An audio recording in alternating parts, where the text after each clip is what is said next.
बीडमध्ये सलग 2 दिवस अजहर पठाण या कैद्याची कॉल रेकॉर्डिंग्स व्हायरल झाली होती।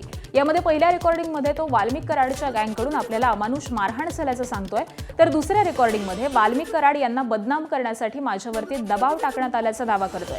हे प्रकरण ताजं असतानाच आता बीड कारागृहामध्येच कैदी असलेल्या सनी आठवले याची कॉल रेकॉर्डिंग्स व्हायरल झाले। याने वाल्मिक कराडच्या जेलमध्ये दबदबा आहे, तो अजहर पठाणवरती दबाव आणत आहे, त्याला मारहाण झाली आहे, तर या संदर्भामध्ये सखोल चौकशी झाली पाहिजे अशी मागणी त्याने या कॉल रेकॉर्डिंग मधून केलेली आहे।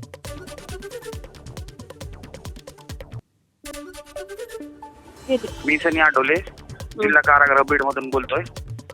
कालचा 2 दिवसाखाली जे मारहाण प्रकरण झालेलं आहे ते खरं झालेलं आहे। त्याच्यावर जे आजार व्यक्ती त्याच्यावर जे आहे ना त्याला खरखरीत मारहाण झालेली आणि त्याचे सगळे स्टेटमेंट बदललेले। वाल्मिक कराडला परवा दिवशी रात्री बंदी झाली असताना 8:30 वाजता बाहेर काढलं होतं, त्याचा जॉब घेतलाय आणि त्या आजारला 9 वाजता बॅरेक क्रमांक रात्री 9 वाजता बॅरेक क्रमांक 3 मध्ये आणून टाकले रात्री 9 वाजता। ते कोणता प्रकार चालू आहे आणि जर ती माझ्या नावाची मी जर त्याला दबाव दिलाय